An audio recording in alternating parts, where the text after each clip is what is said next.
అమ్మ ఎందుకో నైట్ నుంచి బాధపడుతున్నావు, ఏమైంది? బాధ అంటే కొన్ని సందర్భాల్లో బాధపడాల్సి వస్తుంది. ఎందుకంటే అనాథలకు ఎవరు ఉండరు కదా సపోర్టు, అందుకే బాధపడాల్సి వస్తుంది. ఎందుకు అనాథలు అని అనుకుంటున్నాను మీరు అనుకుంటున్నారు.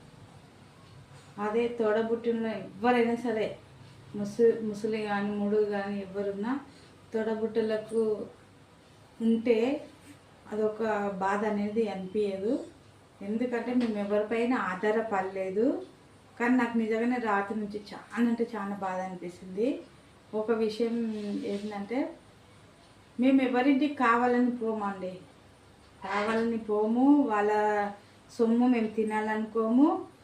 వాళ్ళ మీద మేము ఆధారపడి ఎక్కువ రోజులు ఉండలేము కూడా. వాళ్ళంతా వాళ్ళు రండి మీతో పని ఉంది, రండి రండి అని పిలిపించుకొని ఏదో అవసరం తీర్చుకుంటారు. తర్వాత వీళ్ళు ఎప్పుడు పోతారని ఎదురు చూస్తారా, మరి వాళ్ళ అవసరం తీరినాక ఏం మాట్లాడుతారో వాళ్ళకి అర్థం కాదు. ఏమైపోయిందంటే, వీళ్ళు ఎందుకు వస్తారు మా ఇంటికి అంటే, మీ ఇంటికి మేము ఏం రామండి.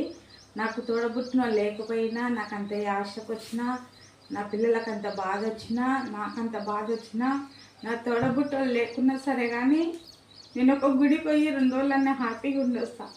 కానీ ఎవరింటికి పోను. ఎందుకంటే రేపు ఎవరైనా కూడా నా ఇంటికే వస్తుంది, నా దగ్గరని తినిపోతుంది, దానికి ఎవరు అని చాలామంది అనుకుంటున్నారు. కానీ నేను ఎవరింటికి పోను.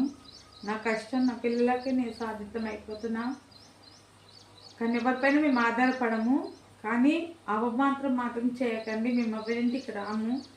కానీ నేను వాళ్ళ అవసరాలకు పిలుచుకొని అవమానం చేస్తుంటే నాకు రాత్రి ఒకటి గుర్తుకు వచ్చింది. ఆ విషయం నేను చెప్పాను, ఎందుకంటే ఈ వీడియో అందరు చూస్తారు కాబట్టి నేను ఎవరికి చెప్పను.